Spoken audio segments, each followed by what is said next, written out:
2026 നടക്കുവാൻ പോകുന്ന നിയമസഭാ തെരഞ്ഞെടുപ്പിൽ കോൺഗ്രസിന്റെ വിജയസാധ്യത ഏറെയാണ്.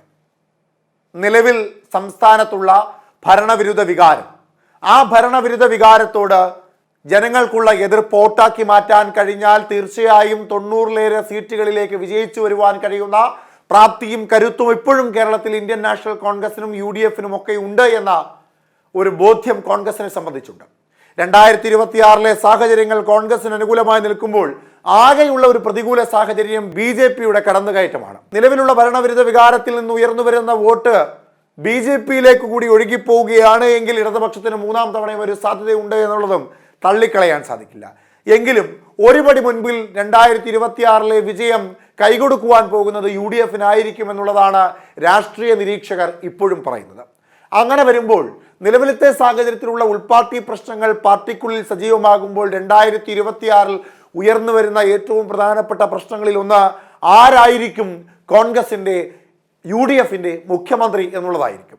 നിലവിലത്തെ സാഹചര്യത്തിൽ മുൻ പ്രതിപക്ഷ നേതാവും കോൺഗ്രസിലെ മുതിർന്ന നേതാവുമായ രമേശ് ചെന്നിത്തലയ്ക്ക് സാധ്യതയുണ്ട്. അതല്ല എങ്കിൽ കെ മുരളീധരന് സാധ്യതയുണ്ട്. പ്രതിപക്ഷ നേതാവ് VD സതീശന് സാധ്യതയുണ്ട്. KPCC അധ്യക്ഷനായ K സുധാകരന് സാധ്യതയുണ്ട്. എന്നാൽ കുറച്ചുകൂടി ഏറെ സാധ്യത നിലവിലത്തെ സാഹചര്യങ്ങളും അപ്പോൾ ഉണ്ടാകുവാൻ പോകുന്ന ഉൾപാർട്ടി പ്രശ്നങ്ങളും ഒക്കെ പരിഗണിക്കുമ്പോൾ കുറച്ചുകൂടി സാധ്യത ഏറെ വരുന്നത്, അല്ലെങ്കിൽ മുൻ രാഷ്ട്രീയ ചരിത്രം പരിശോധിക്കുമ്പോൾ കുറച്ചുകൂടി സാധ്യത ഏറെ വരാൻ പോകുന്നത് KC വേണുഗോപാലിനാകും എന്നുള്ളതാണ് മറ്റൊരു പ്രധാനപ്പെട്ട കാര്യം.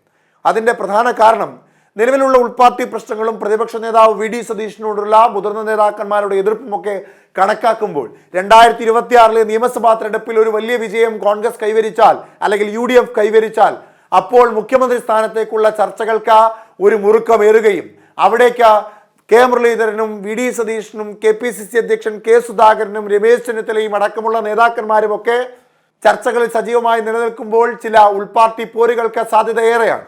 ആ ഉൾപാർട്ടി പ്രശ്നങ്ങൾ സജീവമായി നിൽക്കുമ്പോൾ ആരായിരിക്കും മുഖ്യമന്ത്രി എന്ന ചോദ്യങ്ങൾക്ക് പ്രസക്തിയേറും.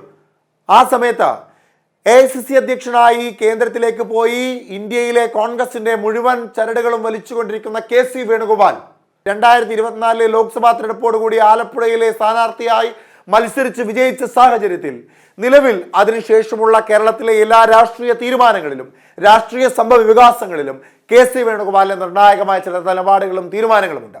ആ കടന്നുകയറ്റം പാർട്ടിക്കുള്ളിൽ അദ്ദേഹത്തിന്റെ പ്രസക്തി വർദ്ധിപ്പിക്കുകയാണ്. അങ്ങനെ വരുമ്പോൾ 2026 നിയമസഭാ തെരഞ്ഞെടുപ്പിൽ ആരായിരിക്കും കോൺഗ്രസിന്റെ മുഖ്യമന്ത്രി എന്ന ചോദ്യത്തിന് KC വേണുഗോപാൽ എന്ന പേരിന് കനം കുറച്ചുകൂടി കൂടും.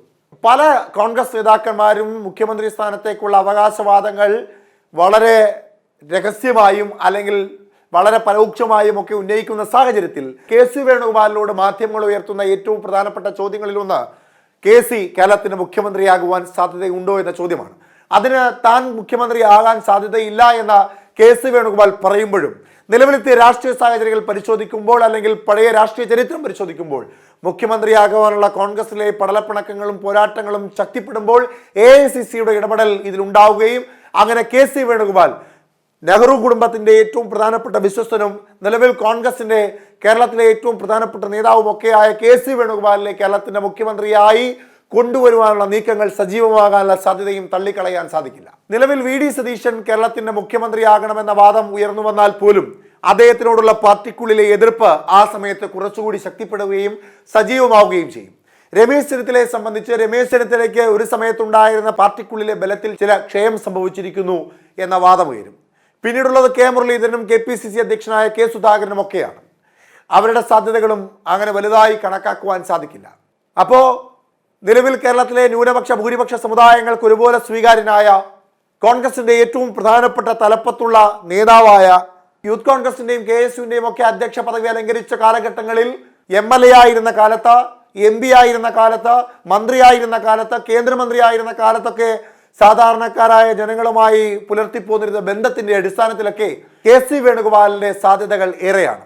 പാർലമെന്ററി രംഗത്തുള്ള അദ്ദേഹത്തിന്റെ ചില നീക്കങ്ങൾ, അദ്ദേഹത്തോട് ഒരു ഗ്രൂപ്പ് സമവാക്യങ്ങൾക്ക് അപ്പുറത്ത് നിന്നുകൊണ്ട് KC വേണുഗോപാൽ എന്ന നേതാവിന്റെ ചില ഇടപെടലുകൾ, MLA-യും MP-യും സംസ്ഥാന മന്ത്രിയും കേന്ദ്രമന്ത്രിയും ഒക്കെ ആയിരുന്ന സമയത്തെടുത്ത നിലപാടുകൾ, തീരുമാനങ്ങൾ, അതെല്ലാം KC വേണുഗോപാലിന് അനുകൂലമായ ഘടകങ്ങൾ തന്നെയാണ്. ഇനി ഒരു കോൺഗ്രസ് നേതാവ് എന്ന രീതിയിൽ ഇതുവരെ ഒരു അഴിമതി ആരോപണം ഉണ്ടായിട്ടില്ലാത്ത ചുരുക്കം ചില നേതാക്കന്മാരിൽ ഏറ്റവും പ്രധാനപ്പെട്ട നേതാവാണ് KC വേണുഗോപാൽ എന്ന കാര്യത്തിനും പ്രസക്തിയുണ്ട്. പിന്നീടൊന്ന് മുഖ്യമന്ത്രി സ്ഥാനത്തേക്ക് അദ്ദേഹത്തിന്റെ പേരുകൾ മുൻപോട്ട് വെച്ചാൽ A ഗ്രൂപ്പിന്റെയോ I ഗ്രൂപ്പിന്റെയോ ഭാഗമായി ഒന്നും പ്രവർത്തിക്കുന്നില്ല എന്ന, അല്ലെങ്കിൽ ഗ്രൂപ്പ് സമവാക്യങ്ങൾക്ക് അപ്പുറം നിന്നുകൊണ്ട് തനിക്ക് സ്വന്തമായ ഒരു ഗ്രൂപ്പും കേരളത്തിൽ വേണ്ട എന്ന വാദം ഉയർത്തിക്കൊണ്ട് കേരളത്തിൽ പ്രവർത്തിക്കുന്ന KC വേണുഗോപാൽ, അല്ലെങ്കിൽ ഇന്ത്യയുടെ മുഴുവൻ പാർട്ടി ചരടുകളും വലിക്കുന്ന KC വേണുഗോപാൽ മുഖ്യമന്ത്രി സ്ഥാനത്തേക്ക് അദ്ദേഹത്തിന്റെ പേര് കേന്ദ്ര നേതൃത്വം വെച്ചാൽ സ്വാഭാവികമായും എല്ലാ നേതാക്കന്മാരും ആ പേരിനോട് ചെരിവയ്ക്കും. അങ്ങനെ വരുമ്പോൾ 2026 നിയമസഭാ തെരഞ്ഞെടുപ്പിൽ ഒരു പക്ഷെ പാർട്ടിക്കുള്ളിൽ ഒരു പടലപ്പിണക്കമോ സൗന്ദര്യപ്പിണക്കമോ ഒക്കെ ഉണ്ടായാൽ ആ മുഖ്യമന്ത്രി സ്ഥാനത്തേക്ക് കേന്ദ്ര നേതൃത്വം മുൻപോട്ട് വെക്കുവാൻ പോകുന്ന പേര്, ഒരു കാലത്ത് AK ആന്റണിയുടെ പേര് മുൻപോട്ട് വെച്ചതുപോലെ മുൻപോട്ട് വെക്കുവാൻ പോകുന്ന പേര് KC വേണുഗോപാലിന്റെ പേരാകുവാനാണ് സാധ്യത ഏറെ.